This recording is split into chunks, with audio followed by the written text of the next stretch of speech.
to suck them off. So sad. I know those feelings. Are you okay? Yeah. I don't know if anything's improved in the spoken word genre. I mean, another thing that probably stymies people from doing it is their balls aren't big enough. They haven't found their voice, which can be in music. I mean, there's so much you can get away with when you're nude with words, and I'm not saying in an unclothed fashion. When you're putting yourself naked in front of the audience with only words and your emotions, you have to really summon a lot. And you have to have a powerful voice if it's going to be successful. I think most people are intimidated to be so raw on stage. Even people who do music and who are exhibitionists have a fear of speaking in public. I don't know if it's improved. There's still only a handful of people that are really on the cutting edge of spoken word. And also, it's not that marketable. You can't get on MTV with spoken word. Most people that will have a band want it for one reason: capital gain. It's not like you can become any kind of sensation with spoken word until maybe you're assassinated or incarcerated, both of which I plan to avoid for as long as possible. Now, there's no relation between performance art and what I do. First of all, there's no props other than my notes. When I think of performance art, I think of something that's very staged, that's very theatrical, that has a stage setting. Occasionally, I'll perform with some kind of stage set if I'm having a smaller run at some place other than one night. I am interested in working with this film stockpiler that Richard introduced me to, called Ivan Lerner, who has stock footage of every kind of disaster and destruction, and doing a performance with a video backdrop of all the disasters I speak of. So I'm interested in that. But I don't think of myself as a performance artist. I don't think of myself as a musician. I don't think of myself as an actor. I think of myself as a writer. And the only art to it is the art of articulation and the art of finding some kind of poetics within the language. So there's no performance art involved. I also think I'm a fucked up New York junkie. I've never done heroin in my life. Excuse me twice. They think that I'm a complete bitch and cunt, which I can be. I mean, there's complete misconceptions about who and what I am because they want to categorize you. I'm afraid I defy categorization because, first of all, I manipulate my concepts into many different mediums, from photography to sculpture now to spoken word to written word to recorded word, music, film. So first of all, I defy categorization. Second of all, there's no one that's dealing with this kind of reality on this level, whether it's through politics or performance art. And also, my passion is what separates me from most other people. And there are a handful of people with the same kind of fury in their passion, like Kern, like Ron Athey, who are both performance artists. So through passion, I'm connected to them. But then there's the dividing line, is I refuse to accentuate it with anything other than the raw reality. I don't think it's necessary. And it's the same reason why in the films, things are not glorified or prettied.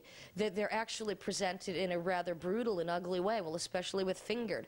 It wasn't as if we were trying to shoot it to look like pornography, which is gloriously photographed, excellent lighting, perfect bodies, and basically vacuous. I mean, we were trying to show the brutal reality. Now, Right Side of My Brain is a gloriously erotic and beautifully filmed, thanks to Richard Kern, documentary of that kind of essence. But it's the refusal to, not even compromise, but to prettify, I think that separates me from a lot of people, too.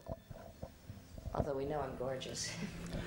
Do you think that this passion that you were talking about is the reason why so many people are frightened of you? Who's frightened of me? Oh, lots of people think that you're going to be really aggressive and scary when they meet you. Well, I am very aggressive, and people should be frightened if they're not secure in their own positions or dispositions. But I'm not out to attack anyone personally, and I don't. I'm out to attack power structures, inequality, ills. That's what I'm there to attack. I never attack men personally. Even in speeches that are about men that I have experienced, I don't use their names. I'm talking about the positions of power, which irk me to no extreme. And whether it's a personal story or a political story, it's not like I'm picking on anyone personally. And if people are frightened of me, then it chases the weak ones away. Can't think of anyone that's sweeter than I am, can you? The ones that will get released are the ones the British Film Board, is that what it's called? we'll give a certificate to, and then the ones they won't give a certificate to, we'll cut to shreds until they finally give a certificate to it, and then we'll release it. Yes. Well, my suggestion is to not... Because they're still available on... underground versions are still available all over the place. So I mean, I suggest they're digitalized like the Japanese porn films, which hide the pubic hair as opposed to being cut. Digitalize the offensive parts, which is like 70% of the films, but digitalize it because most people that want to see these films are voyeurs anyway, so that can stimulate their voyeuristic nature. I think it would be great. Oh, absolutely. Screw their brains up while we're at it, and then bend them over and screw them too. they can wear those digitalization glasses that they have in Japan that you can see. Yeah, really, really. I have a film that's very long that's like Submit to Me Now, except everyone's naked and everything is real that happens in it. There's no fake violence or anything. Everything's real. And I have another tape's worth of films that are waiting to be released. But I have to make a film with some dialogue in it to go on there too, you know, so. Maybe you just need some. It'll satisfy people. Yeah, random narration. I'll volunteer. Okay. Well, that's something we could do. Mm-hmm. But I do photographs now. I'm more into photographs. At one point, yeah, I was. I also put out fanzines for the same reason. You know how people will put out a magazine to promote themselves, or TV shows, whatever. And I was doing the same thing with films. I was the only one in the particular scene I came from that actually took location stills. So every time someone wrote about the scene, I got to have my photographs published. So it was good.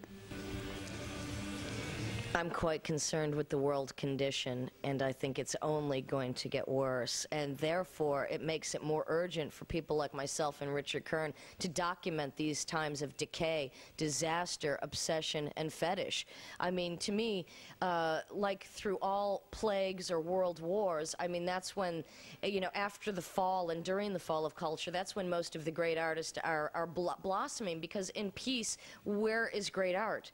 In war and decay, that's where people are really inspired. So I'm more than happy to be living at the end of the millennium and in these times of plague and disease and disaster. I think it's such a stimulating time, and I'd live no other time, although I'm sure I have.